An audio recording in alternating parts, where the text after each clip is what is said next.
তোরে দিছি 500, 500 এই পোলারে দিছি 500, হ্যাঁ 1000 আমার কাছে আসিল তো 1000। 1000 আছিল ঠিক আছে। অনেক বাজার করবো আমি কি দিয়া?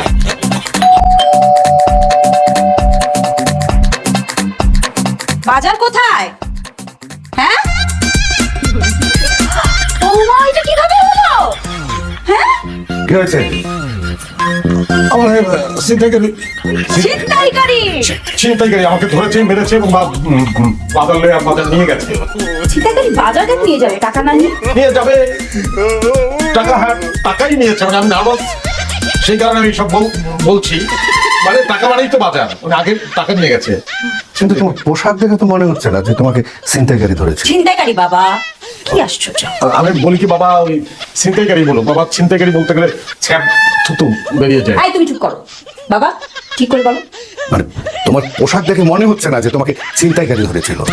আমার পোশাক ধরে নেই, কিন্তু আমার চুলে ধরেছে, ধরে একটা খাম্বার লোকে এবং খাম্বার সাথে আমাকে করেছে, মানে ঠুয়া। আচ্ছা ঠুয়া শুদ্ধ কি হবে আমি তো জানি না। তোমাকে একটা ইলেকট্রিক পোলের সাথে জোরে বাড়ি মেরেছে। ঠুকে দিয়েছে। হ্যাঁ হ্যাঁ, টুকে দিয়েছে। টুকে দেওয়ার পরে আমি অজ্ঞান হয়ে গেছি। আমাকে ক্লিনিকে নিয়ে গেছে, সবাই মিলে ধরাধরি করে। পরে আমি ডেটল দিয়ে পরিষ্কার করে আমার জামাটা ইস্ত্রি করে দিয়েছে বাবা। হচ্ছে কারণে বোঝা যাচ্ছে না পেট্রো। আচ্ছা, কোন ক্লিনিক? এটা আপা আমি জানি না কেন? আপা ওই যে আমি অজ্ঞান ছিলাম তো, মানে অজ্ঞান অবস্থায় ছেড়ে দিয়েছে আমাকে। ওই গাড়িতে করে নিয়ে এসেছে, মাঝখানে আমার রাস্তায় হুশ ফিরে এসেছে। পরে আমি সেরকম জানি না। অদ্ভুত ক্লিনিক তো, অজ্ঞান অবস্থায় রোগীকে ছেড়ে দেয়। অদ্ভুত, এটাও কি আমার দোষ? আপা আমি খাড়ায় দাঁড়িয়ে আমি থাকতে পারছি না আপা। আমি তো খুব টায়ার্ড লাগছে আমার। আচ্ছা বাবা, বাদ দাও না এইসব।